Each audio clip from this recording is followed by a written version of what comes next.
Hey everybody, hey traders, hey, happy Tuesday. It's 3 p.m. April 1st. Market's not really making a fool out of everybody, but we did go down for the morning, up for the late morning, down again. We're pretty much finished right where we started. So just a little bit of a noisy day, which wasn't a surprise. A little bit more volatility than I talked about this morning during my daily profit. We still went 2 for 2, which I'm happy with. I do have some late trades running to the closing bell for the next 58 minutes. Hopefully those will be okay. I'll show those in just a moment. Also wanted to just talk a few minutes towards the end of today's final hour session on the masterclass series that I'm running on Thursday, calling it the Crash Course or the Crash Insurance Masterclass. I have a strategy guide that I'm working on that I'm really excited about, getting into Liberation Day summary. What exactly are we dealing with tomorrow's news with Donald Trump's conversation at 4 p.m. or whatever he's going to unleash to the press? It's 4 p.m. So the nice thing is this isn't the middle of the day. So the markets may be just hanging out, waiting, lots of indecision. Maybe it's a super quiet day waiting for that 4 p.m. release. Hopefully, there's not some crazy surprise where it's leaked or that he comes on and can't help himself and jump on at noon for a press conference. But anyway, the strategy guide will include a Liberation Day summary, market seasonality, going back the last 20 years, technical indicators I look for when I'm looking for market corrections and ways to play it, portfolio hedge strategies, individual stock hedge strategies. So we'll talk about all that in a little bit today. If you're out there, type in a Y or a yes. Everything's coming through loud and clear. And let's go ahead and get started. So this is where we're at for today. Here's intraday on the SPX. So we started out the day, gapped lower, came back and tested the gap, fell a little bit, rallied a little bit, and then fell back again. We are almost exactly at the point that we started. So for the most part, the market is sideways. It shows red because of the gap lower today.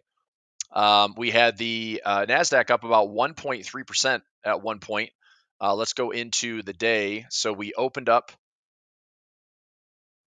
and we were up around 1.35 from the open today. That has faded back down. It's still positive on the day, clinging to about 0.04%, so barely positive on the Qs. So really just a noisy day. You know, we have this notion of, is this Liberation Day discussion a buy the rumor, sell the news, which means by the time it hits headlines tomorrow, is it already priced in? Are we going to the negotiating table with other countries? Are we going to make it worse? Are we going to see retaliations and reciprocations that are going to make things harder and more friction, creating more friction in the global economy? That's the big question mark that the market certainly doesn't like. From a technical standpoint, I could see this little test from Monday offering a relief rally coming back up here. But it would be short-lived if the market, just continues to plummet. Look, sellers have had the upper hand since the top in February. I don't even know if you want to call this a relief rally because the market essentially gapped up for one day and just stayed there for one day and then sold off Wednesday, paused on Thursday, sold off Friday. So we had a little bit of chop here. I mean, it was kind of all right, stop the bleeding, relief rally. That'd be day one, gap for day two, and then the rest has been bears. So again, are we, going to have a relief rally back up in this level? Looking back at the bigger picture S&P, can we pull back, into the same high again? Maybe. Can we pull back into more equilibrium into here? Maybe. Right? Is this market going to rip one way or the other? I don't know. Maybe. So that's what I'm left with, is like there's a bunch of maybes, and it's kind of difficult to assess. So that's part of the reason this crash course masterclass would be important, simply because, look, if the market's going to dump and break below 5,500 with a lot of conviction and a lot of fear and a lot more uncertainty and a lot of negative earnings revisions and things that are truly going to drive the market lower, I don't think it's just tariffs. It would be tariffs and the tone and how much retaliation we can expect and how things are going to be affecting earnings, be affecting current producer prices, which then therefore reflect consumer prices. And we're going to see whether these tariffs are truly inflationary or not.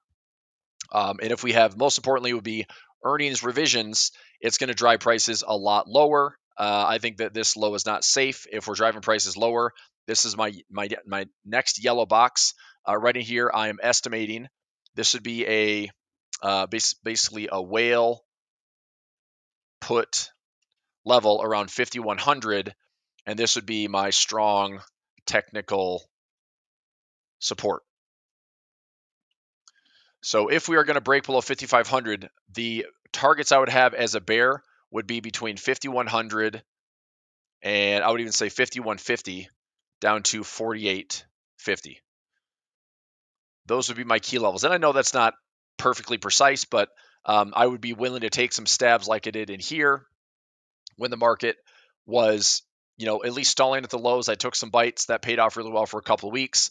I did take a couple of trades as well, like going slightly bullish. I want to see if XSP this week can stay above 559 or 560 this week. So if the market can have a bit of a rally on the news, cool. We'll have some more trades closing up for profit. We'll see what happens. See if we can kind of defend this floor. And also, I think this would make the market feel a little bit more like a correction as opposed to a crash, right? Correction as opposed to a crash. If we can hold this level, correction as opposed to a crash, right? Seasonality wise, this is another thing I'll be sharing in the Crash Insurance Masterclass. Right in here, we go to this guy. So give you a sneak peek. April, May, June, July, August. I mean, we're about to see a decent seasonality uptick, right? This from a 10-year average tends to go higher from April, May, June, July, August. It just does. So if we can at least hold a low here, this is going to start positioning for maybe some seasonal flows. That would be the correction over the crash. Okay. Could the potential lower lows and crashes, and this is a bull rally and a bear market situation, happen through August and September? Yep. Could it happen through October? Yep. Do we have a Q4 that finishes negative? Possibly. I don't know. Right. A lot of things could happen, but because we had a kind of a choppy start to the year, February into March was down. This is the actual. So we have 10-year average in blue this year. Started out positive with a bit of the Trump bump into the early part of the year, and then February ended up finishing down. March obviously finished down, and here's where we're at, down about 4 to 5% for the year in the S&P. Okay. Now remember, historically the market averages about 10% a year. You can argue that maybe it's 8 to 10%, maybe it's 8 to 11%, depends if you're in with dividends or not, but about let's say 8 to 10% a year. So being down 4 to 5%, it's an index. So I mean, are we going to fight back and still get our way to positive territory this year? Maybe. It just gets harder if this hole gets deeper. 10% gets harder, unless we're talking reflexivity in the market where we're down 10%, maybe up a little bit, down another 10%. I mean, this market would have to really be elastic to have like a 15 to 20% correction and still finish 10% positive. Getting back to break even would feel amazing if we were down 15 to 20% this year, all in the same year. But these cycles are happening a lot faster, so it is very possible. Yeah, I see you there, Daniel. April's usually an up month. It should be. Looking at this, like I said, I'll give you a little sneak peek here. This should be the S&P. S&P in April, May, July, 80% of those months have been bullish for the last nearly 20 years, meaning that we are closing higher than where we opened. So where did we open for the month of April? Well, today's April 1st. Here we are. Okay. So, I mean, I think we're pretty much at these lows off the recent all-time highs. If we close higher for the month, that's probably a good sign to show that we do have some correction that the market's absorbing, and maybe that correction plays out with a bit more of a relief rally. Okay, so to what degree? I mean, I think the bears still have more control of the market, but the bulls could step in. Bulls have their work cut out for them. Can the bulls take it back to resistance? Can the bulls take it back to resistance? Can the bulls take it back to resistance? If the bulls can break this area, I would be pleasantly surprised, especially if it feels like this. Bulls climb stairs, bears jump out of windows, right? So if over the next, let's say 30 to 60 days, this market is not really breaking lows, but it's just slowly grinding. Well, mission accomplished as far as the seasonality goes, but does this set up for another aggressive move back down by the bears? And we don't know. So food for thought. Harold says no sound.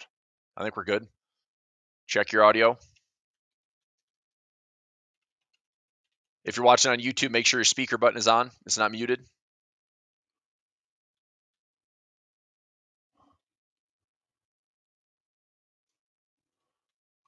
All right. A couple things here. Watching. So we've been all over the place this morning. Bear sentiment, bull sentiment back in the middle, 35 to 41, right back where we started. Likely this is good for the rest of the day. The broken wing I put on for daily profit play, I ended up taking a loss on that just because I'm like, if this stupid market's going to drift all day, I was risking about $950 on the trade, and I thought, well, it came right up to test it by around 12 p.m. I mean, we're at 42 here around 11:15. That was a pretty early blip in the day. I mean, if once we put in this low, that was a pretty aggressive run for the day. So we did proceed a little bit higher, but obviously we come back down where the 56.50 would have been safe. So it's fine. But I put in some bull put spreads down here. I put in a broken wing butterfly that will close out for the day if it stays above around 55.50. It'll close out for a $1.25 credit. So there'll be hopefully another winner on the day. Okay, Errol's good. All right, good. Okay, so that's where we're at. Let's go SPX. Let's go NDX, trading around 19,283. From the technical side, I talked about this a lot this morning. I think everyone should be cheering on the Mag 7. If you want to see the S&P rally for the month of April, May, you're going to want to cheer on Mag 7. We do have some decent demand levels down at here that price has come to find. So if it stays there and holds, again, this could be like bear flag territory. The concern would be this, though. We go down, we create some type of bull or a bear flag on Mag 7, and this high to low, project that move lower. And if that is the case, look, if Mag 7, this ticker represents all Mag 7. If this drops into these next levels of demand, that would be the August low, the April low. This puts this instrument around $38. Let's just say $40. Okay. Now, I think that is a bargain to go long on this to get back up towards these highs. Bigger picture. I mean, I wouldn't mind having 100 shares at $40 and getting back to $58. What would that be from a return? Pretty good, I think. So I'm saying if we go to like $40 or so, I'll go 40 back up to all-time highs. That'd be 46% return. I would take that in a stock position. I mean, is Mag 7 going to be rotating into something else? Is it no longer the Mag 7?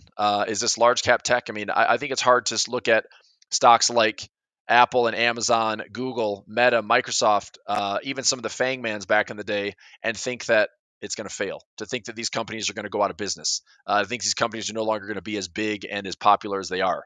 So again, this is an easy way to trade it. You can obviously trade the stocks individually, but mags could be a good way if we have some follow through. Now, that being said, if this is a correction and this market pops back up here, does mags represent a rally that gets the market, the broader market, back up? Sure, maybe. But then we're no better off and we're no smarter than what we're with this correction, right? The reason this market started this initial correction is because of such a high concentration into so few stocks. That's the problem. So I don't necessarily want to see that the mags is going to be going all the way back up to highs. Yes, it would be a good way for the market to recover. But if this happens again, we're going to still see the same 7 stocks, the same 10 stocks with the highest market concentration. And I think that still leads to another decline. So that could be this environment is just lots of ugliness. Maybe it's not going too much lower, but it doesn't go too much higher, and it just becomes like this trader's range that's going to have maybe 10+% swings, and we'll have to figure out how to navigate it, which won't be easy. But I think right now this looks like a bear flag to me. This flush, this little indecision, I could see a near-term rally to get back up here. I could see that having bear flag written all over it. Look at the resistance at the 200 moving average. Right? I mean, that still is going to act as some resistance until the bulls can convincingly break above it. You can see here on mags on the 200 moving average, this is a red line. I mean, we poked above it for a day, paused, and dropped the day after. That was a perfectly timed evening star right at that 200 moving average, showing that this is resistance. And then, boom, another big flush down. Q1 end on Monday started lower, but ended up coming back in just a little bit to protect those lows. So this 200 moving average to me is still resistance, still resistance, still resistance, still resistance. So the bulls can have fun, but they're going to be met with most likely a lot of resistance ahead.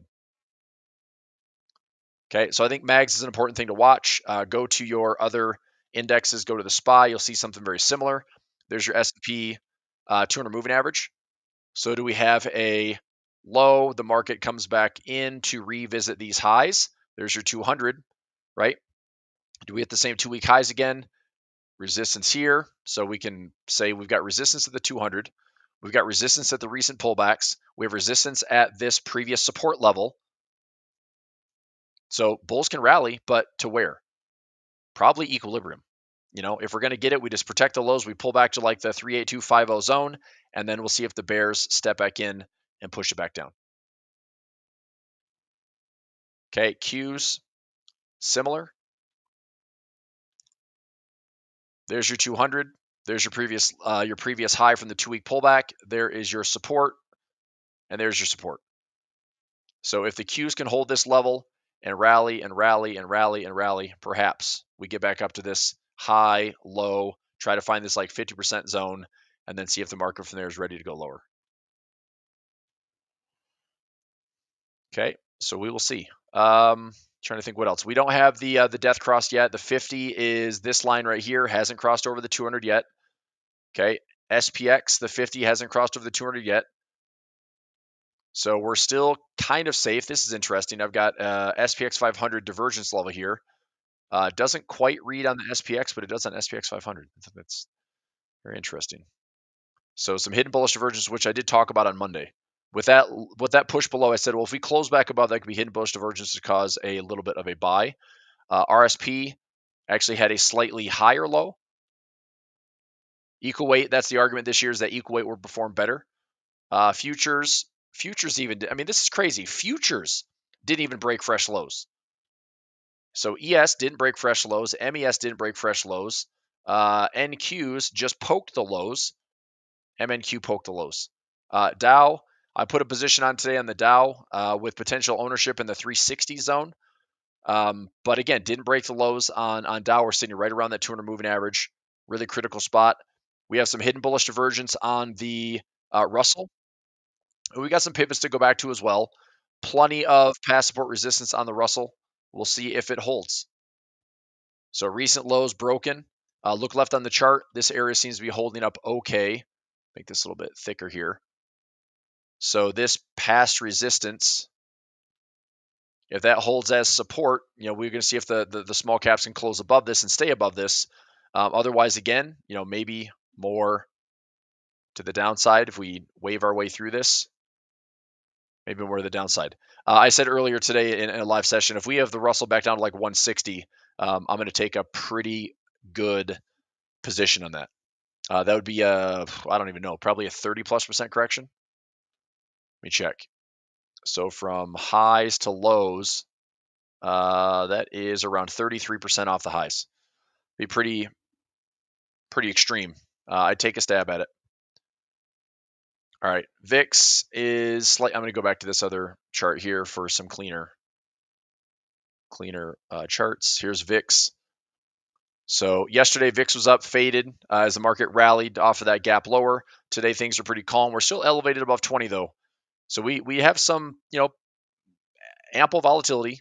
It's not low volatility. It's not like scary high volatility, but it is adequate. Anytime this VIX is 20 plus, it does favor some premium selling. We're going to look to see, will this VIX go down over like another 7 to 14 day window like it did here over a 9 or 10 day stretch? It's possible. We might deal with a lot more like ups and downs in the VIX if the market shows a lot of indecision. But if we get a near-term rally, this VIX probably settles back into the teens again. It got down to like $14, I think, in here. Or was it $16? $17 was that recent low before we spiked back up. Okay. So I'm watching. I think we could have another spike up if things get nasty. But if the VIX goes lower tomorrow or this whole thing with Trump and tariffs and Liberation Day is really to me about price action. Hopefully this is the case for tomorrow because it's after market. What I see in the calendar for tomorrow is 4 p.m. for Trump talking press conference about tariff policies, reshaping U.S. trade relationships. Because it's after market, I'm hoping that the markets don't really want to do anything wild and crazy. So hopefully that's good for daily profit play. Hopefully, if the market wants to do anything, it's like maybe be sideways, maybe even up a little bit to kind of correct. It's like, we'll see. I don't know. but at least it's after the market, because if this was a noon announcement or something during the day, it could be way more disruptive. I think that is probably intentional. I would say the request was to get Trump, with some type of speech, whatever he's talking about, this press conference after hours. So at least closing bell, you can see some. I mean, futures will still be open, forex will still be open. If that gets some of those instruments that trade 24 5.5 or 24, 24 hours, 23 hours, do they move a lot with that close? But for equities, we close, we'll see what post market looks like. And then Friday, we have non-farm payroll with some Fed speakers. Powell speaks on Friday after non-farm, a couple of the Fed speakers as well. But the next couple of days, kickoff Q2 is going to be pretty interesting. Let me have a look here at anything that I'm looking at for earnings. I think we're kicking off earnings officially. Yeah, it's light. Walgreens, BlackBerry, Tilray, and B. Riley Financial. That's it for the next 2 weeks, based on one of the filters that I run for earnings plays. I mean, we have earnings, but not a ton, and I'm looking at some that are like very price sensitive. So it's pretty quiet from that front right now. NQ, I mean, we talked about it. We got to watch. I think as long as this Q1 bottom holds, right? The Q1 bottom holds. If this is low with a slight hidden bullish divergence, meaning that we have price making lows, but momentum making highs and oversold conditions making highs, that would be hidden bullish divergence. So if there is a buy the rumor, sell the news, that would be the market can relief rally off of, okay, we have it. It's not as bad as we thought it was. This is where it's overstated. This is where the anxiousness and the fear really drove the markets lower, especially there. So, I mean, as long as we hold that low, I think the market still maintains some correction territory instead of crash territory. They're all very close, though. I mean, that is the one thing. Like April, May, June, July typically are pretty seasonally bullish months. Okay, if this is a correction, I think this market will find a way to show corrective behavior to the upside, right? But if it's crash territory, we take out the lows, we swing and do a lot of damage. And if that is a pullback, I think that is a faded level, and this market's ready to roll over. And that may not have anything to do with seasonality. It just has everything to do with run for the hills, exit, volatility is higher, everything's going down, fade every rally you can, and we'll see. So, NQ, MNQ, QQQ, NDX, I'm seeing the same thing. Slightly lower lows. Is that a divergence level where price momentum disagree? Oversold conditions, which read right here, slightly disagreeing. So perhaps we can rally back into that same high we had before we dumped around 492. If you go to NQs, looking at levels around the 20,500 handle. So as long as this Q1 low holds, I think this is, take it down to a smaller time frame. I would want to see some type of pattern. You can see that with this low from Monday, we've got a nice little pocket to chew back into. So I could see just a little bit more of this coming into Liberation Day and see if it goes higher or rejects off of there. So that's my thought. All right. What else? VIX we did, dollar index. I'm going to go for another like 5 minutes or so. I think everything looks good for my trades that I've got on for the rest of the day. This is my batch. I have 2 bull put spreads and I have 1 broken wing butterfly for $1.25, and that should be closing out by the end of the day. So 40 cents and 85 cents, all position right there. Currently 1 deltas across the board. So high probability these are going to be winners, and I'll just let those close and settle at $1.25. Not too shabby. DXY, let's go to the higher time frame. Out of the Trump administration, this dollar index is likely going to be a target for weakness. How do they get there? What does it look like on the charts? I mean, I think the dollar is poised for another leg lower.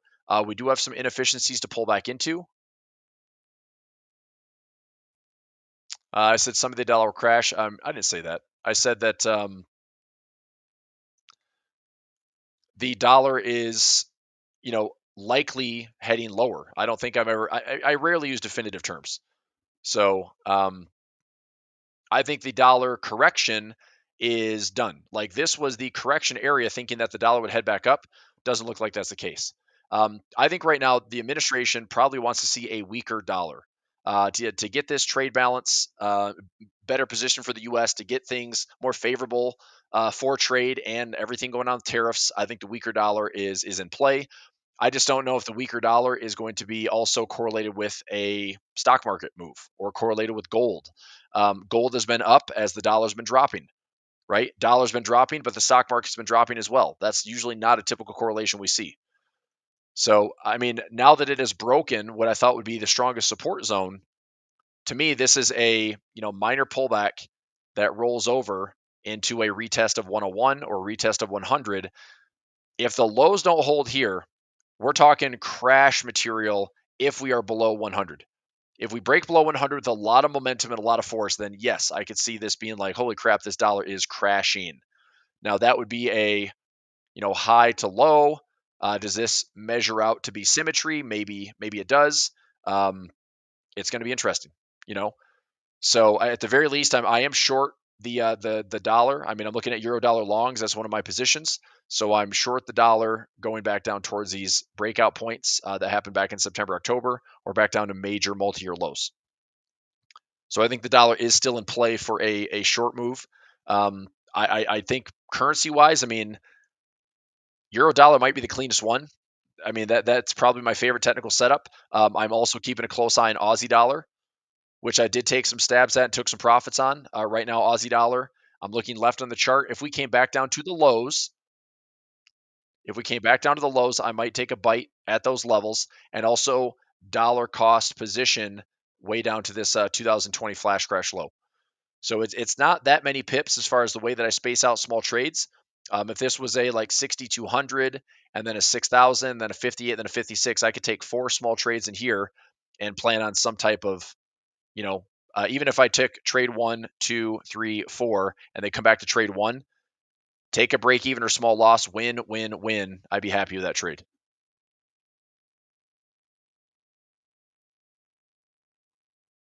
Okay. Pete, yes, the same question yesterday. I'm not touching those trades. If you didn't take the trade yesterday and you want to take it, go for it. But I'm not going to, double down and say just because it's a little bit more credit today, I'm going to take the trade. It's more credit because your deltas have changed. We took trades around a 10 delta and now it's probably like a 15 delta or 20 delta. So I'm not touching those trades or adding to it because I get more credit. I want the position to be where it is.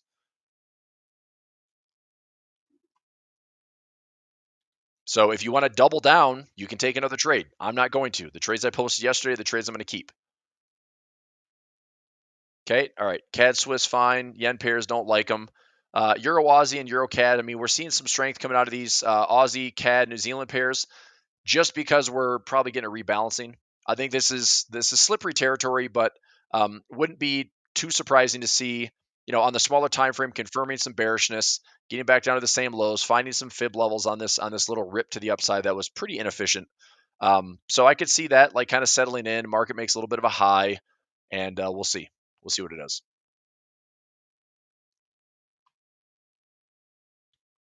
Okay, let's see. So going into XSP, still under, still under, still under, still under. These are the trades that I have running. So I'm upside down $60, 400, 300, and 200. The levels this week that I really need to see XSP stay above is by the end of this week, staying above 558 would be like my break even point. Actually, it's slightly lower than that, but 560 or 558 would be great. 559 would make money. 560 would be perfect. Anything above 560 would be great too, because we're unlikely going to get to 578 or 580. We're unlikely going to get to 588, 590. So yeah, I mean, I think we could have a nice little pin trade this week on waterfall, but it's going to be pretty critical that I see price get above 559 or 560 this week. So a little bit of a follow through post Liberation Day, possibly before non-farm payroll. I don't know if I want to hang on to these trades through Friday. If non-farm is a disappointment, we could have an up day Wednesday with some follow through Thursday. Non-farm might be noisy. Non-farm might be something different. I don't know. But as I told members of my waterfall income service, if these are showing profit, I'm going to take it. This expiration is Friday, so it's pretty key. So keep an eye on those. Okay. All right. There is that. We did currencies. Let's go oil, gold, silver. So I did the dollar index. Let's go back up here a little bit. Gold did poke some fresh highs today, seeing some indecision. I talked about this in a morning session for gold. I just put this blue line up here as a potential topping area. So around the 3,200 to like 3,220 zone. This obviously isn't like calling the top, but with this move away from the 200 moving average, that would be 20% away. Technically speaking, this needs to correct. Technically speaking, this needs to correct. So as I've said, a correction is fine. A move back down to the 200 moving average is obviously going to be a pretty wild correction in gold, and I don't know what that catalyst is going to be. So what I could see happening a little bit more probabilistically would be that gold, reaches the top and starts to just consolidate and allows these levels to catch up. And then maybe after some consolidation can go higher, right? Maybe gold maintains like this bid that's so strong that even just having a little bit of a correction will, consolidate and still maintain all these bid prices and still be looking to get long. The other side of that would be if gold looks ridiculous and we go just straight ballistic, then I will start trailing my stop losses. We get 25, 30% overextended.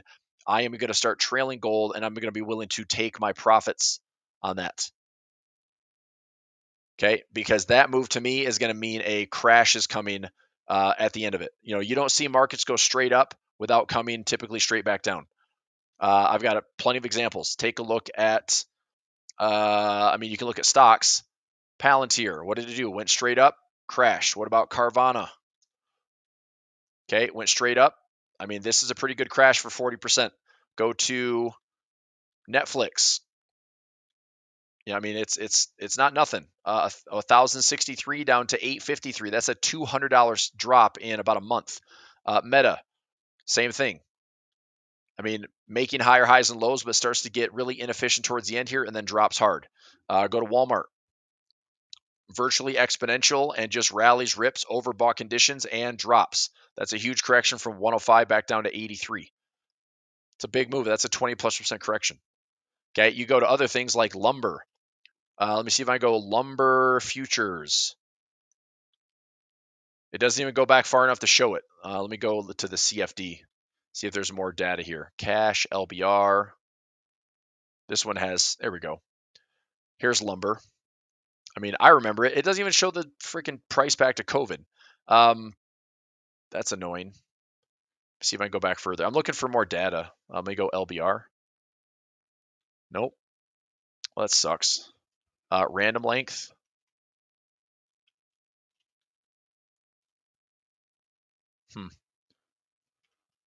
All these instruments changed. Anyway, it was straight up and straight down. Cocoa. Here's cocoa futures. Okay. Look, I'm not saying that this is what gold is doing, but if gold is going to capitulate, okay, if gold is going to capitulate to the upside and it's going to run what seems like don't stop it, nothing's stopping it, then it's going to crash.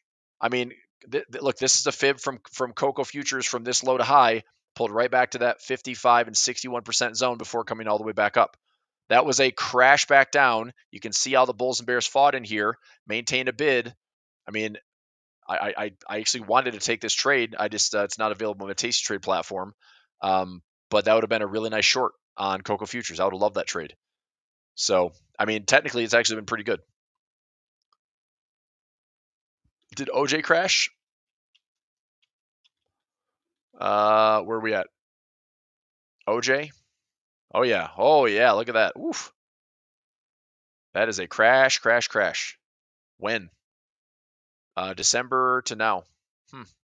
That's a big crash for sure. Wow. 58%. Anything on coffee?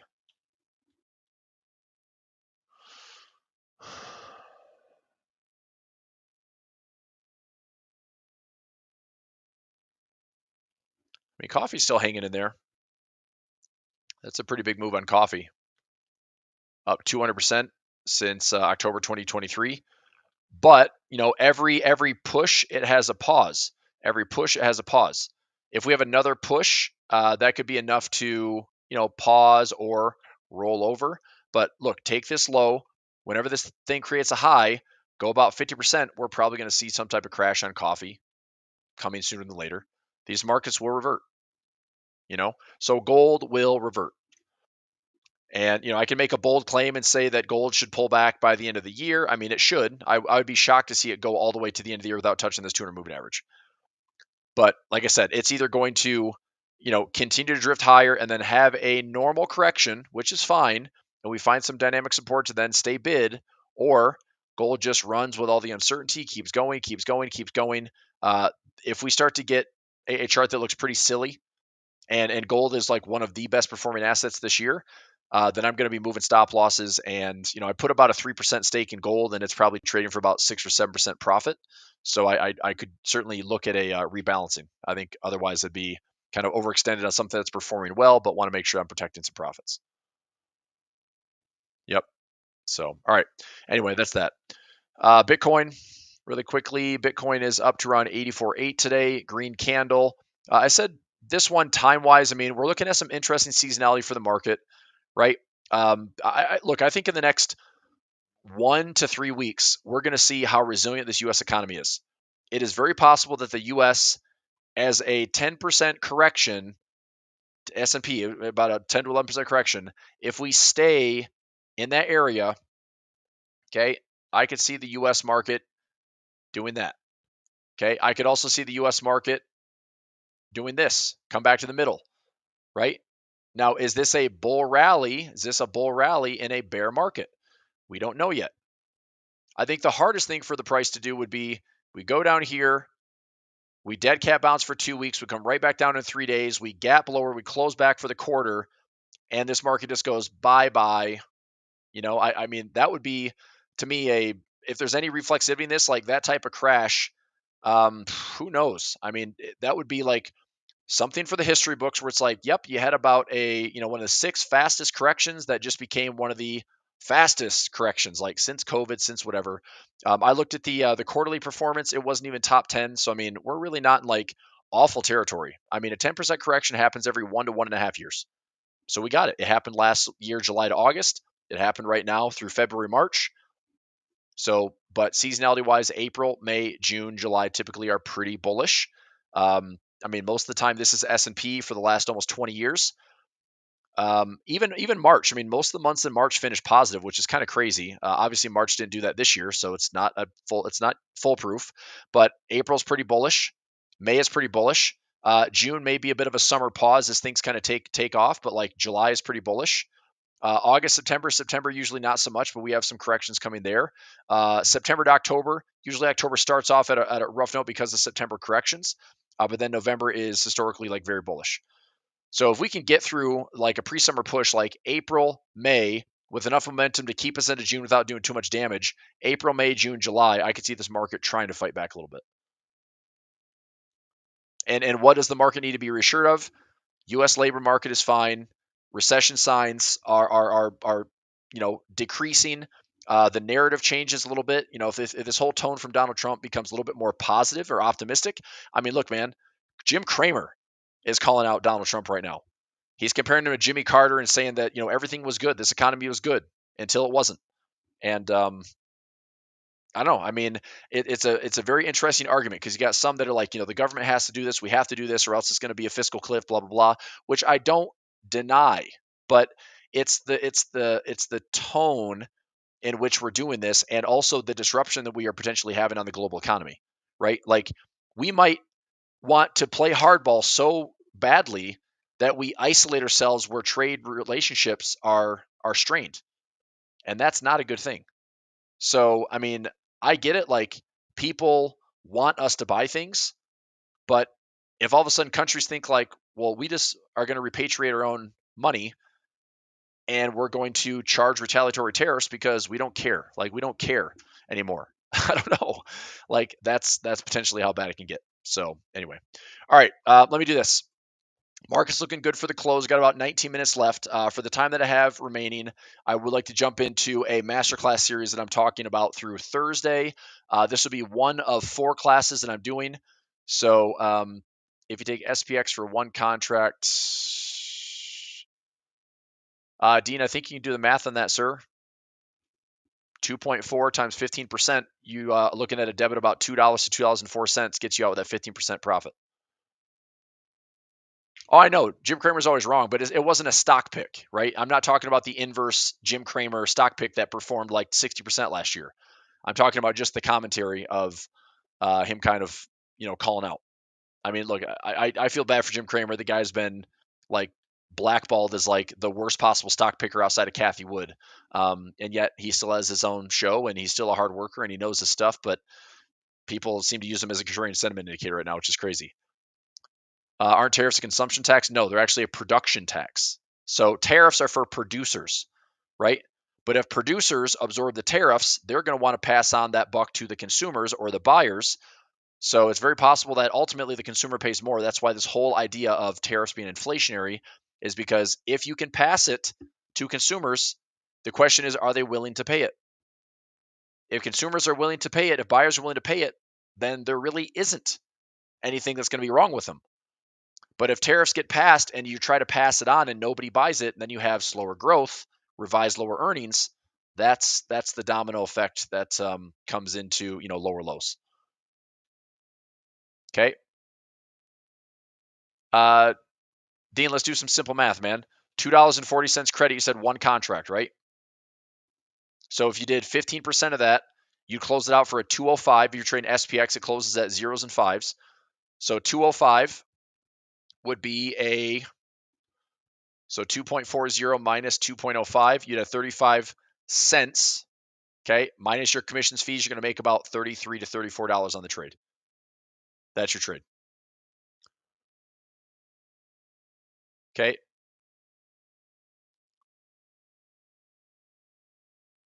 All right. Let's do this. I'm going to move this over. Give me about 20 to 30 minutes. Just quick note on this. So here's how this is going to work. Just the shortcut version of this entire thing. Let's go this little crash insurance masterclass. Okay. So Thursday, April 3rd at 4 p.m. Eastern time, class 1. And then Thursday, April 10 at 2 p.m. Eastern time, class 2. Thursday, April 17 at 2 p.m. Eastern time, class 3. Thursday, April 24 at 2 p.m. Eastern time, class 4. Okay. So we will be discussing tariffs, market seasonality, technicals on how I look for these corrections, windows for hedging. Okay. And also my favorite, or we'll just put core strategies. So this is for index hedging, which would help me protect the portfolio, and also stock hedging for individual stock positions. Okay. Long run is this. Long run is this. If you are a stock picker for over like a 10-year window, usually stock pickers lose. So this is why I have, for the longest time, adopted, I like being an index player. Typically, it's lower volatility. You benefit from the haystack as opposed to the needle, right? I mean, I get it. It's always nice to be like, oh man, that stock just crushed it this year. Yes, it did. But how many traders are all in on that one stock? Because if you're all in, you're all in. And that either works out really well or it works out really badly. Long run, look, companies go out of business. Companies companies migrate. The New York Stock Exchange used to be 7,000 or 8,000 stocks. Now it's 3,000 stocks. Like not every stock is going to be around. So I don't love being a long-term stock picker. I think there's sectors to play. I think there are strong companies out there that you think won't go away, but there's always this, the biggest and strongest companies will absorb those that don't. And there are reasons that companies go out of business. Point is, I mean, if I have positions that I like and companies that I hold ownership of, I do want to have ways to protect that downside for individual stocks. But for the broader market, I also want to be hedging the entire portfolio, because if all stocks are down, obviously the index is down. If all Mag 7s are down, the indexes will be down. If all Mag 7 is up, the index is probably going to be up. But certain times of year, certain corrections, certain technicals, this all makes sense. Okay, so I'll just, like I said, I'll get through this quickly. This is a $197 masterclass series. Okay, so if anybody's interested, by the time I'm done today, there's a couple ways to get into it. I've got a checkout page, just www.prosperitypub.com/insurance, or you can email support@prosperitypub.com. Class is Thursday, so if you want in, there it is. Okay, all right, so I've got a couple slides to get through. Let's go through it. Did we have a 5 to 10% correction this year? We sure did. We had almost 11% correction in the S&P, over 13, almost 14% in the Nasdaq. Everything I'm talking about today, this is a method to help insure against market corrections. This is a cost of doing business. That's the way I look at it. I sacrifice about 0.25% of my account, maybe up to 0.5%, but I'm looking for large returns. Since April of last year, I had 14 hedge trades. 9 of them were nice winners on average, about 150% return. And I still have 5 trades open that are still running out to the end of this year. I have August hedges, September hedges, and December hedges.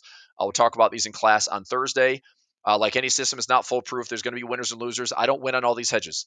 I'm typically fairly patient when I place them. I start to see like there's a window of opportunity, and then I start to position for them. So I'm not just automatically hedging. But there's a variety of strategies I can use. They are very cost effective. And if something silly happens, like an outlier type event, these can pay a ridiculous amount of money. So I will share an example here for the trades that I have on right now that are still running into the end of the year. $881 risk for $5,400 profit. $1,200 risk for $6,300 profit, $985 risk for $3,500 profit, $975 risk for potentially $44,000 in profit. That's a big if. But if I turn 975 into 5 grand, 8 grand, 10 grand, 10 plus grand, that's a heck of a hedge. That would be happily sacrificing that 0.25 to 0.5% of my account. Okay, so that's just some of the asymmetry I'm looking for. This is important research that I do to help traders have an edge in the market. This is something, like I said, for me to battle the markets on the ebbs and flows and protect the downside. Look, if the market pulls back 10%, I don't want to be down 10%. If the market pulls back 10%, I want to be down 0%. I want to be down 1%, 2%. I want to be managing my drawdown and actively trading through it as opposed to, oh, fudge, now what do I do? So I want to be able to actively trade through any market condition, which means I have to have cash available. I use good defined risk, and these hedges pay really good reward to risk. So everyone here, you know who I am, or else you wouldn't be on this channel. This is my, over my 25-year trading career, this is one of my big account hacks that helps me mitigate a lot of the downside moves. So I do expect seasonality-wise, we're going to have anywhere between a 3 to 5% correction probably every year. Sometimes we have deeper ones, like we're talking about that right now. Is this going to be just a 10% correction, or is this going to be a bigger drawdown? Is it going to go and stretch to 15, 20, 25%? I don't know. If it does, I want to make sure that I can fight through that potential downturn. The last 4 weeks, we've seen almost 10% from high to low. We actually had almost 11% with the gap lower yesterday. This helps me avoid a majority of the losses and helps me mitigate a lot of that percent drawdown. So a lot of traders get smoked on those corrections because they trade too big, they're over leveraged, they have no protection. And when they're down, when the index is down 10%, individual stocks they play or the overexposure they have, they could be down 15, 20, 25% correction. Traders that use leverage down even worse, right? So, I'm looking at doing ways to protect my account. And this is essentially like paying insurance, cost of doing business, part of the game. Do this every single quarter, give this every, once or twice a year. But if I need it, it's there, right? One of my MES plays, this is a futures play, 116, same position running longer, 120, same position running longer. So these are 3 trades that I just let stagger out. I had multiple hedges in on MES. So 115%, 119, 121% gains on nearly 350% total in just the hedge.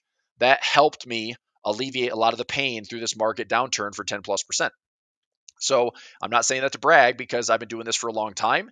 And I think it's important to know that, I planned on the correction, and I traded the correction, I capitalized on the correction, and it also helped me. So even right now, when the market's still down 6-7% year to date, I am still positive like 5% net. So I'm happy to say that. And if we, have a little recovery, it should be easy to also stay in green. But I'm just going to continue to work and trade through this. All right. So it's going to work like crash insurance. It only costs about whatever you want it to cost. You can obviously load up and say, this bear market looks like it's going to be ready for the taking, and I'm going to jump in, and volatility is cheap. Well, then you can take bigger risk, but you have to remember that for almost a century, these markets have found ways to make higher highs. So, being a bear is you really have to play the environment aggressively and take the asymmetry and take the reward to risk that's favorable. But it's like, to what degree are the bears done? A bear market that is 20 plus percent, the average pullback in these bear markets or these nasty corrections is potentially 25 to 30%. So, over 90 years, like, we've had 20 and 30% corrections. So that's about the window that I'd say, if you can survive that, then you can come out ahead and have generational, gains, where it's like, imagine any type of like 20% correction like we had during COVID that was 20 to 30%. We had discounts that were like a decade discount. Everything was on sale, right? You essentially went back to like the 2008, 2009 levels, and you're like, holy crap, that 2020 crash, everything lines up. I looked left on my chart. It hasn't been this low since the great financial crisis. Take a stab at it. So we're obviously way more all-time highs away from the great financial crisis and even through COVID. But if the market's going to crumble, I want to be defending myself to the downside. So this is a retirement shield, crash insurance, and I can take some profits even when the market is down. And also know that if the market is down and going down and getting worse, I've got something that is helping me make some really nice gains and help offset some of that pain. Right? It doesn't mean I have to be positive on these moves because I'm typically not hedged or positioned that heavy. But it's nice to know that that 10% drawdown, I was essentially zeroed out. Like, I didn't have negative in my account. I just gave back some open position profits and I worked through them, and I was back up to all-time highs for the year just during that little 2-week pullback. Okay, these are inevitable pullbacks. They are going to happen. This is what the stats show. Every year, we're probably going to get a 3 to 5% correction multiple times. Typically, every 1 to 1.5 years, you're going to see a 10% correction. About every 3 to 4 years, you're going to see a 15% correction. Doesn't necessarily get into bear market territory, but that's the scary part, is when is 20%? About every 4 to 6 years, we get a 20% correction. Okay. The last time we had a 20 plus percent correction in the market, it was 2022. That was a legit bear market. So do we push out? Do we kick the can down the road? We don't see 20 plus percent until 2026, 2027? Maybe. But I'd say that we are threading the needle with the Fed and the current administration to not have this market go lower. It's going to be tricky. We'll find out. And these, typically these crashes happen when greed is high. Overbought conditions, overextended, markets are running a long time with no real pullbacks. Boom, little correction. Does it again? Boom, little correction. Does it again and again and again? Okay, you can see on the charts, what kind of feels like a correction is imminent. Sometimes it's 3, 4, 5, 6 months away. Sometimes it's seasonality based. Sometimes it's indicator based. But you see this happen over and over again. Okay. So if you're feeling blindsided by most of these corrections, it's okay. Like, I'm just telling you, there's ways to spot these, which is what I'm teaching the series about. And most of the people don't insure their accounts for market pullbacks. So, like I said, a lot of traders are over leveraged, overexposed, trading too many leveraged instruments, and you get wiped out. The S&P down 10%, but if you're leveraged on that, you could be down 20 plus percent. If you're leveraged on a bunch of stocks individually, you could be down 20, 30, 40%. Palantir had a 40% correction. Carvana had a 40% correction. Those were gems from last year as far as growth stocks. All right. Anyway, we had the greed for that 2-week window, and we came right back to test the lows. And then Q1, we obviously closed out with a snap below it, but we did reflexively come back up and close above the lows from March 13th. But it's bound to happen. All right. So I certainly don't want people to experience like all the pain that comes with a drawdown and not have the ability to protect their accounts. So this is what I'm saying, like, take this account insurance stuff seriously, because we've had it, right? I've traded through the dot-com crash. I traded through the great financial crisis. I traded through sovereign debt crisis. I traded through Brexit. I traded through flash crashes in Forex. I traded through an oil crisis. I traded through COVID. I traded through the great reset in 2022 and deleveraging event. I traded through everything last year. Last year was kind of wild. Seasonal correction in April, a deleveraging event in July that was picked right back up. And then we went through the election. We had a Trump bump, and now here we are this year, like, with a nice, healthy 10 to 11% correction. So I've seen a thing or two. I know this isn't going to be the last time we deal with corrections, and I know this isn't the last time we're going to deal with like deeper corrections. So, I didn't really know how to do this, nor did I care about doing this, nor did I I just didn't do it until probably around 2008, 2009, when it's in your face and you're like, hey, wait a minute. Why is my account down 40, 50% along with the market? Right? Not fun.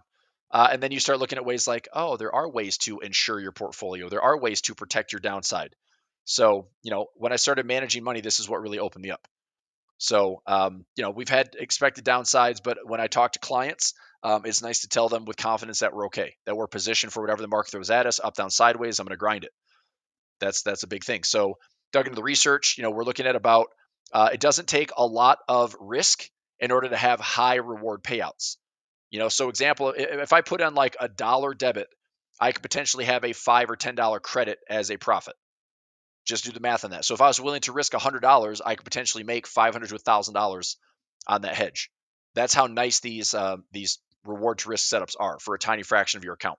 Okay, and these crash insurance trades have worked really, really well. So, like I said, MES made me over 300% through that correction back in February, March, which obviously are right in the thick of it right now. And markets went down 3 straight weeks. So it's no different than insurance on your car, your house, your boat, your love, your loved possessions, your health. You pay insurance out of necessity. You pay because you have to. But here's what I think everybody can agree with: nobody likes buying insurance, right? But what's funny to me is that some people will begrudgingly insure their car, begrudgingly insure their house, begrudgingly insure, but you have to, because if something were to happen, right, for that $100 to $200 a month and your car gets totaled, you're glad that you have it. If your house catches on fire, you're glad that you have it. So why would you be willing to insure your possessions, but not one of your most prized possessions like your trading account? If you've got 10 grand, 20 grand, 50 grand, 100 grand, millions of dollars in a portfolio, it's all capital that you care about. I think if anybody told me that I've got $100,000, it's all risk capital. Is it? $100,000, if you lost all of it, you'd be like, well, I guess I suck at trading. Or is it money you want to work with? I mean, ever since I got over 6 figures, it's been preservation of capital. Make as much money as I can on that the safest way I know possible. And that has been including things like this all the time. So, if you're guaranteed to get in a car accident, you're going to have the best insurance. If you're guaranteed to see the markets correct, 3%, 5%, 10% potentially crash, you're going to want to have protection. So, I mean, in this case, I look at this as it's cheaper than insurance, and it certainly helps you fight the good fight and survive when these markets do silly things. Okay. So, April, I saw some worrying signs. This was back in 2024. We're getting a little bit overextended. We had a rip from essentially the start of the year all year long without a single dip outside of maybe 1% to 2%. Like, seriously, the market was so bullish out of those first 3-4 months that I wasn't surprised that we ultimately did have a pullback. So we had, over the 200 moving average, we had relative strength, crazy high and overbought, and then correction was coming. What happened? Well, the Fed kind of initiated it, and then the market sold off for another couple of weeks. We had about a 5% correction in April. Okay, perfect, because I had almost a 300% gain in that little position. Not too bad. Okay, a little hedge to help me fight the good fight and trade through it, and it works out just fine. Okay, so a couple months later, everyone forgets about it all over again. We had that dip in April. Here we are, April to May, May to June, June, July. July, we started to top out. We started to get even more overstretched. We're at highs again, right? And seasonality-wise, July, August, September typically looks like a pretty rough month. Plus, we had a big stretch away move. So what happened? July to August, a 10% correction with a very scary Bank of Japan event that could have been a lot worse. But the market, bought that rip aggressively on Sunday to Monday, and we proceeded to go up towards all-time highs again by September. And then, of course, everyone's waiting for the election, which ended up bumping even higher. So it was a worse correction. It was worse than April. But the market did what I thought, which is just pulling back. So what do we have here? Market pulls back about 10%, 349% gain, a nice insurance payout. Okay. So it's, do I set them up specifically for a big win? Yes, I do. So if that 0.25% risk can pay me 1% or 1.5%, or a 0.5% risk can pay me 1.5 to 2 to 2.5, 3%, those are the type of trades that I'm going after here, right? So there's always a degree of risk in the market. And did you know this crazy stat? The market is in a drawdown about 92% of the time, right? Most of the time, it's not a drawdown if we make new highs. But if we are in a high, we'd have to open exactly at the high and then push the day, open at the high, push the day. But it doesn't do that, right? The market opens, falls a little bit, pushes higher, opens sideways, pulls back, goes higher. 92% of trading is in a drawdown. But the market does go higher. The market tries to make all-time highs. And eventually, once this correction, whatever the heck we're dealing with right now, is over with, and the market justifies that we have price to earnings coming back into fair value, then we'll probably find a way to bottom out, rally, and we'll get to all-time highs when it's appropriate, right? I mean, the ebbs and flows and the greed and the leverage, all these things make these markets wilder and crazier, and the cycles we're seeing are so fast. But markets will go down, okay? And I want to know that if they are going down, that we can be protected. So, who doesn't want to be protected during the market crash? Nobody. You feel like an idiot if you're like helpless and your head's in the sand and all of a sudden you want to hit the panic button, you want to stop the pain. So what do? You get out of your stocks, you close out, you want the pain to stop, and you just stop trading, right? Unfortunately, that's the reality for a lot of traders. But what if we're just protecting the downside, where if we have the market going down, we have trades working for us that are offering big reward, and then we can stay objective, trade our way through it, mitigate a high percentage of the drawdown, and just stay the course and continue to trade through it. That's the point. So, it's nice to have these big wins. It can offset a decent chunk of the losses, sometimes even offset most of them, depends on how active you are. And I look at it this way, it's kind of like the bulletproofing of your portfolio. Okay, so a couple weeks back here, there's my MES positions paying out over 300%. And I had all-time highs again in my portfolio. When prices went up here for those 2 weeks, I was back up to new highs in my portfolio, the same levels that were back here, plus another 10 grand. So I was 10K in profit on top of where I was at all-time highs. So I feel like I'm pretty well positioned for if the market's going lower, I've got positions to protect, and I just need a fraction of risk for those trades, and that crash insurance is important. All right. So greed is building. We'll see what this market is. Are we in correction mode? We'll find out here literally in the next 1 to 3 weeks. By the time April is done, if this market closes higher off these lows, then April's probably a good sign to put in some seasonality. May could be a good way to finish out Q2 and go into like a drift into the summertime Q3, right? So April, May, June would be, I'd say, a critical quarter for the S&P to show some resiliency. Okay. All right. We had that big drop on Friday. That was a nasty day on Friday. And then we had the gap lower on Monday, and the market certainly tested some major levels, but still ended up closing just a little bit higher. So we protected those lows a little bit. But just don't let these cycles, these inevitable corrections, bust up your accounts, right? Because it's not complicated. If you have just a little experience in the markets or just a little beginner experience trading options, we'll talk about this through the master classes. You can take all these trades with me. I'll give you examples of the warning signs, which events might cause an X. That's like grasping at catalyst, which there's a ton of things swirling right now. And look, I can sum a lot of things up and say everything can be technical, everything can be seasonal. There's a bunch of fundamental noise, but the one thing you never know about is the old black swan events. Nobody knows about the black swan events, right? Did anybody know that COVID was going to be the reason the market broke? Did anybody know that in 1987 we were going to have a 20 standard deviation move? Right? It's like stuff, it can be so weird that you don't see it coming. Like, that's why it's a black swan event. But that protection during a certain seasonality window could be the biggest difference between how you can survive and not survive, on top of good, responsible trade management. Keep your accounts nimble and agile. Most importantly, how to build this crash insurance trade into your portfolios. I do this typically every quarter, every half a year, or full year. Okay. And I can teach you this in just this April series. We're doing this every Thursday, and this 4-week workshop, Crash Insurance Masterclass. So we are talking through the core strategies on Thursday this week. We're doing live trading every week after, and here's how it's going to work. So you'll be live with me on Thursday. We'll talk about everything in the strategy guide, Liberation Day playbook, all this other stuff to get you up to speed, ready to trade. We'll talk about it. If I've got trades that I like, we can talk about it day one. Just because I'm doing the session after hours, I just want to talk about the strategies first. And then if I place a trade, I will communicate to members. Otherwise, we'll wait until the following week to start positioning. So there's a lot of ways that I look to do it. I don't have to be perfectly right, spot on timing. If I'm right within about 60 days, 90 days, 120 days, works for me. Okay. So this is one of the first steps you can do to protecting your portfolios. Plus, we'll be trading together live, reinforce the techniques. Everything that we're doing in the class will be recorded. So if you can't attend live, it's going to be in your classroom. And you'll have this, forevermore inside your one-click trading member portal, right? So you can always have this with the strategy guide, all the videos. And, we're doing this for the month of April, a key seasonal month.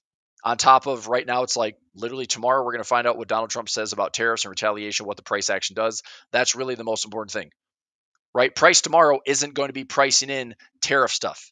because it's after market when the announcement comes. But Thursday and Friday, we'll be trading this stuff and looking through it live. Okay. So I think this is really important for the markets. We still have sticky inflation. The Fed's got its back against the wall. There's a basically two different opposing views of what Trump administration wants to see and what the Fed is wanting to see. Trump says Fed should cut rates, do what's right. I disagree. I think the Fed is very aware that higher inflation is more damaging to the economy and damaging to growth than just cutting rates. So the Fed would be considering cutting rates if it's appropriate, if inflation shows that it is no longer trending higher. So we've been going sideways. We could possibly lower it a little bit, but you have a administration that's potentially putting in more inflationary policy. That's not good for the Fed. You have yields that have done the exact opposite from the Fed cycle. That is not good. And I don't know which is right. It's kind of bizarre world. And the upside down, when the Fed cuts rates by 100 basis points and the yields go the exact opposite for 120 basis points the opposite way. That's insane. Never happened in 40 years, right? So I do expect there to be more volatility. There's still more uncertainty. Maybe we get some more clarity come April 2nd. It's going to be 4 p.m. tomorrow, and we'll be looking to sift through this all on Price Action Thursday. Okay. So Liberation Day playbook and strategy guide, I'll have that in your hands by class on Thursday. And we'll talk through all the core strategies.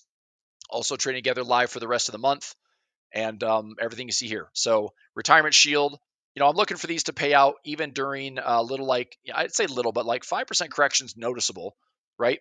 My concern is we already had a 10% correction, and 10% can look like this.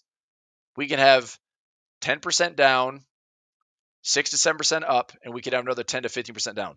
Usually it's the second leg here that is going to be the destroyer of accounts. That's where usually traders feel all the pain because they think, well, there's my dip. There's where I'm going to get aggressive. And then they don't get out of positions in a short enough window that they take on more pain and they're worse for when they started.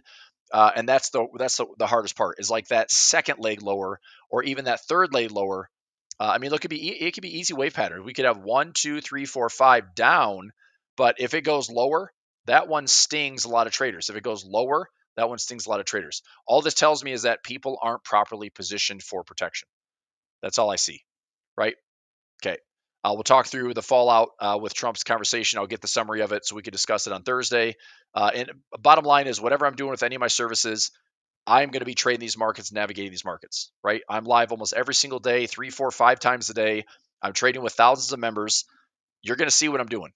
It's not going to be pretty. I've got wins, I got losses, and it is what it is. I'm going to trade through it. I'll be fine. I'll figure it out. Okay. But if I can help traders along the way, let's do it. So this is all part of a crash insurance masterclass. We're not setting a ridiculous price here. This is just a masterclass series I'm running through the month of April. But I look at the value of this. I've been doing this for 25 years in the markets. This strategy alone has probably helped me protect hundreds of thousands of dollars in gains and losses.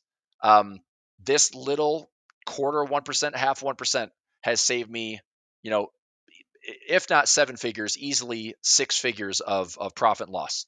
And also the stress of, feeling like you're helpless in a bear market, feeling like you're not doing anything right in a bear market. All that goes away when you have something working in your favor, if you need it. Okay.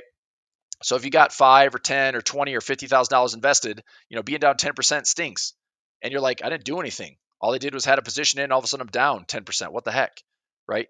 So if all this is ensuring that to mitigate some of that risk, I think, you'd be willing to cough up $197 to do it for a month and also have it as a masterclass series forever. But I don't know what the market's going to do. We go down another 10%. We go down another, we rally up and drop 15%. That third leg could get lower, right? So I like the gains that are very asymmetric and helps me absorb some of the downturns and also come back better and come back more profitable and don't require or rely on the market to get back to all-time highs again, which most passive investors do. Most passive investors or most buy and hold investors just have to wait for the prices to get back to all-time highs. Well, once we've done the damage of 10, 15, 20%, now the market has to find a way to rally 15, 20, 25, 30% to take back those highs again. That could take months. That could take years, right? And the opportunity cost is a big difference. So, I want to come out ahead as quickly as possible. So what are we charging here? For the first 250 spots, which I think we're close to capacity here before we raise the price, but it's $197. So I mentioned that early before we started. If you're interested, it's right here. I'll just show the slide and we'll wrap it up here for today's final hour. prosperitypub.com/insurance. So I'll post that in the chat right now. So www.prosperitypub.com/insurance. You can also email us, support@prosperitypub.com. And I would just, if you email us, give us an inquiry, a subject line, Crash Insurance Masterclass, and somebody will contact you. You can give us a call as well if you want to get direct access. Give us a call 904-706-3537 to grab one of your 250 spots at that price. Once I fill up 250 spots, price goes up. So by the end of this week, it's probably going up to $297. And by the week after that, probably $397. And I don't intend to run this through the month of May or June. It's now for this masterclass. But with this cohort, I will say that there will be future classes, and I'm happy to post one with a nice little membership like this. Okay. Hey, Mike from Melbourne. All right, so there you go. Class is kicking off on Thursday. It's pretty straightforward. Strategy guide, like I said, major talking points in the strategy guide, things we'll be going through. We'll summarize everything from Donald Trump's April 2nd, what's Liberation Day, what's it look like, what's in the tail, things getting worse, what about retaliations, what else is buzzing? It's not going to be closure, right? I think the best thing for the market to consider would be if there's a blanket tariff, like, hey, look, globally, everyone's going to have a 25% tariff with the U.S., right? If you want to do business in the U.S., come to the U.S., work with us domestically, pay no tariffs. But if you want to, have these higher barriers and you want to have, we have tariffs for other countries that we pay. I mean, I get it. Like I understand the purpose of trying to improve the trading agreements. It's like the relationship strain that is going on that I think is going to make this potentially challenging. And that's where a lot of the uncertainty is going. When basically, Canada's prime minister said, relationship is never going to be the same. And if that is feelings mutual, or if that is feelings like, hey, look, Europe's treating us the same way, or China's treating us the same way, it's like, look, we have trade allies, we have trade frenemies, but if we start to turn allies away and turn frenemies into enemies, I know we're a big consumer, but if we isolate ourselves, I mean, it's like you might see this big shift where the world is going to try to do something with less of a reliance on the U.S. And that would be a sad shift. I mean, we've had a great run for a long time, and this whole idea of American exceptionalism, which funny, I heard a podcast yesterday where the guy's like, I hate that phrase because that means all we do is we, live beyond our means and we spend a ton of money and we have huge debt and we're calling that American exceptionalism. It's like, I mean, it's not responsible, it's not sustainable, but I get it. We're a big country. We've had it good for a long time. So hopefully there's brighter years ahead. I like to be glass half full. I think Buffett, when he says don't bet against America, I'd like to think that's true. But there's certainly things we could do better. So anyway, that's that. All right, there you go. Final slide for today: prosperitypub.com/insurance, or give us a call 904-706-3537. Class is going to be 4 p.m. on Thursday, April 3rd. So my other classes, there's one more thing I could talk about here. If you're filling up for these 250 spots at $197, there is going to be one more opportunity. This is a class that I run every single day. Okay, so you can trade with me live on the Thursdays for April. But once you claim your spot for this Crash Insurance Masterclass, if you would like to, there is a bonus page that will allow you to get a discount on one of my daily services that I run. So I trade with traders every single day.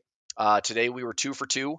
I took a little small loss on the butterfly spread, but we have a nice little hot streak right now of, I think I did it today. Let me check my Snagit here. What did we do today? Editor. Oh, I got it. We're like, I think we're 39 for 41 or 37 for 39. I don't remember what I typed in yesterday. Anyway, we've got a nice little hot streak over the last month when this market's been crazy, and we've been cranking out wins almost every single day. So because of that, if you'd like to join me for a service that I trade every single day with members, you can do that. I put alerts out like 200 out of the 250 trading days, almost all. I mean, I'm going to trade way more than 200 days, most likely.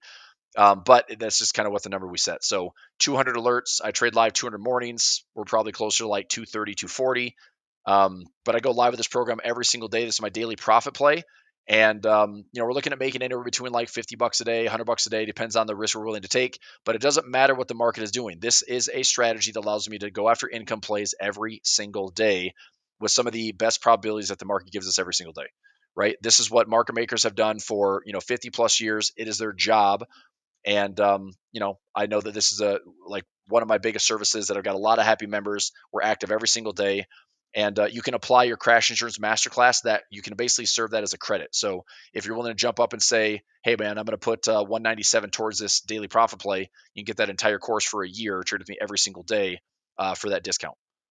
Okay, so that's a bonus opportunity if you want to go from crash insurance masterclass into also combo that with my daily profit play. Okay, final slide. Here you go. PressPreparedPub.com/insurance or call us directly 904-706-3537. This is the checkout page. So if you go to PressPreparedPub.com/insurance, that will be the page to buy the Crash Insurance Masterclass for $197. Once you check out, you will have that bonus class to join my daily profit play for the discount if you're interested. Otherwise, you can just do the $197. I'll see you on Thursday. If you want to give us an email, support@PressPreparedPub.com. Okay. All right, I'll let you go from there today. Let's see what happens. Tomorrow's a new day. That's the nice thing about the daily profit play that I trade every single day is today's a new day. Today's a new day. Today's a new day. What happened yesterday, what happens tomorrow, doesn't matter. Let's trade today. So very much present mind. And also when you have these hedges going in the background, if the market's tanking directionally to the downside, hedges work in a big reward to risk fashion. We'll figure out how to navigate the current environment. We can trade day to day. The markets are usually highly efficient, which is my favorite thing in the world. And especially when we have like these medium to high volatility windows, it's almost easier. I'm not going to say emotionally it's a little bit more challenging because you see lots more volatility, but it's amazing how efficient these markets truly are. You don't believe it, but when you see it firsthand every single day, winner, winner, winner, winner, winner, winner, winner, winner. That's what daily profit feels like. Cool. All right, thanks everybody. Hopefully, I'll see you in class tomorrow. If you are new, I'll leave this as a little key. Let me get a little magic. Let's go orange here. So if you join me for class tomorrow, so at 9 a.m. Eastern time for daily profit play, if you jump in for the Crashers Masterclass and upgrade to the daily profit play, okay, I want you to type in this key phrase in the morning. So in my Zoom session, so the Zoom chat, type in DPP crash. That's going to be the secret phrase for tomorrow morning. So if you come to my Zoom session tomorrow morning at 9 a.m. Eastern time, type in DPP crash, and that way I know that you grabbed the Crash Insurance Masterclass and upgraded to the daily profit play for the next year. Cool. All right. So I hope to see a bunch of DPP crashes in the chat tomorrow. The 4 p.m. news with Donald Trump is after market, so hopefully that means the market can just kind of chill for the day. It'll just be, look, I'm sure there's going to feel like lots of tension. What's going to happen? Is anything going to get leaked? Is anything going to be said? I think the market's going to be like it was today. A lot of ups, a lot of downs, maybe quieter because it's right before the news. But that actually is pretty perfect for what I'm going to do to approach daily profit play tomorrow. All right, sounds good. All right, thanks everybody. Thanks for watching. Thanks for being here, and I will look forward to seeing you on class tomorrow. All right, thanks. Bye.